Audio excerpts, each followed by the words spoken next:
요즘은 각 분야에서 새로운 것을 만들어야 한다는 어떤 강박이 생긴 것 같습니다. 그래서 창의성, 창조성, 천재, 융복합, 새로움, 특화, 탁월함, 혁신 등등의 키워드에 지속적으로 노출되고 있습니다. 그럼에도 불구하고 여전히 의문입니다. 그렇게 수년을 새로움에 대한 강박으로 살아왔지만 그 새로움이 생겨날 수 있는 이유에 대한 명확한 해답을 구하지 못하고 있습니다. 그런데 그 새로움이 생겨나는 발생 메커니즘을 명확하게 알지 못함에도 불구하고 여전히 무언가 혁신적이고 새로운 것들은 계속 나오고 있다는 것입니다. 다만 어떤 새로움을 창조하는 데에 있어서 명확한 해답이 주어지지는 않았지만 우리는 조금씩 그 실체에 접근해 가고 있는 것 같기는 합니다. 그만큼 다각적인 분석들이 이루어지고 있기 때문입니다. 제로 투 원이란 이 책도 그러한 흐름의 연장선상에 있습니다. 특히나 이 책의 저자인 피터 틸은 스스로가 한 번의 창조적 흐름을 만든 경험을 가지고 있고 그 이후에도 벤처 투자를 통해서 새롭게 도약하는 창의적 기업들을 키우고 옆에서 지켜본 사람입니다. 그만큼 이 책은 학자들의 다양한 사례 분석에 의한 연구서의 수준을 벗어나서 상당히 실용적인 체험을 바탕으로 하고 있습니다. 그래서 저자 스스로도 무에서 유를 창조하는 명확한 방법은 없지만 적어도 그것을 한 번은 이루어 본 사람들이나 조직들의 공통적 특징들은 나열할 수 있다고 말합니다.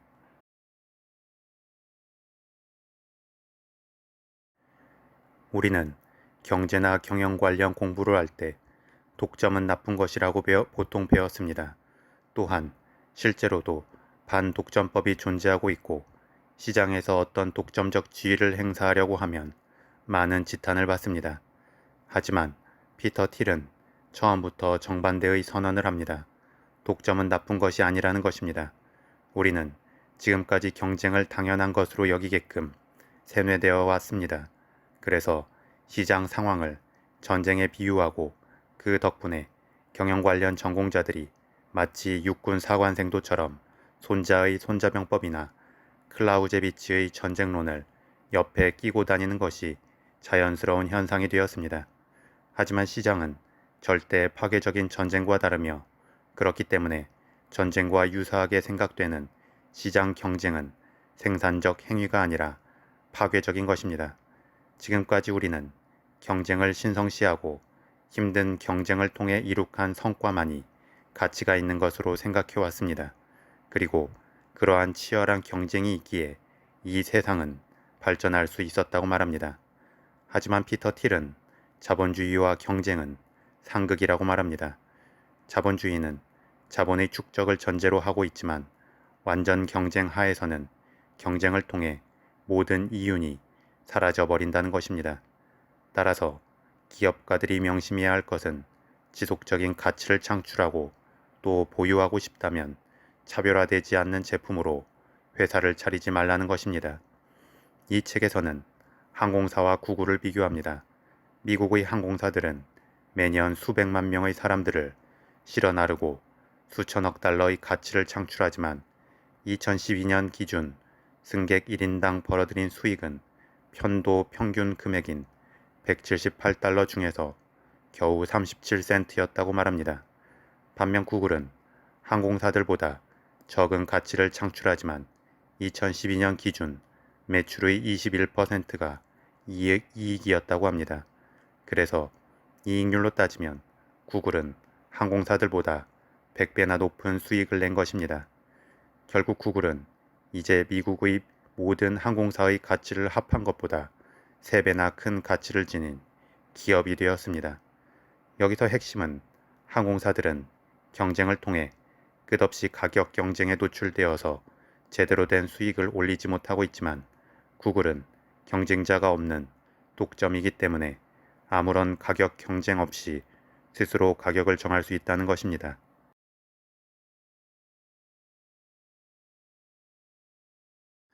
그렇다면 구글은 정말 독점 기업일까요? 우리는 구글을 독점 기업이라고 잘 인식하지 못합니다. 저자는 그 이유에 대해 독점 기업들이 스스로를 보호하기 위해 거짓말을 하고 있기 때문이라고 말합니다. 여전히 많은 국가에서 반독점법이 실시되고 있기 때문에 독점 기업이라는 낙인이 찍히면 많은 제재를 당하게 됩니다. 그래서 독점적 지위를 누리고 있는 핵심을 감추기 위한 노력을 계속한다는 것입니다.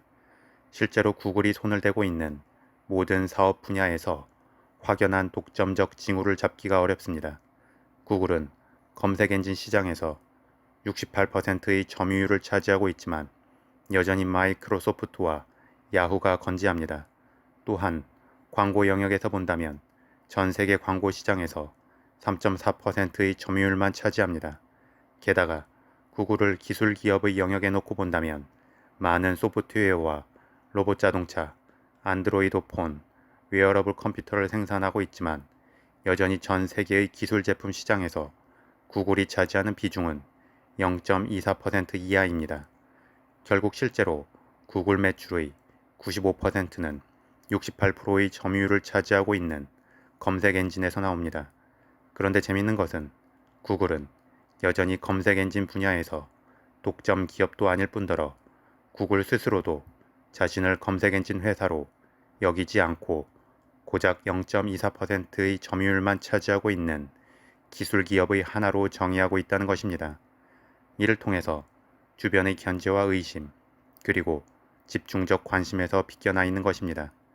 이렇게 안정적으로 자신들의 영역을 지키면서 눈에 띄지 않게 독점적 권력을 행사함으로써 구글이 누릴 수 있는 혜택은 무엇일까요?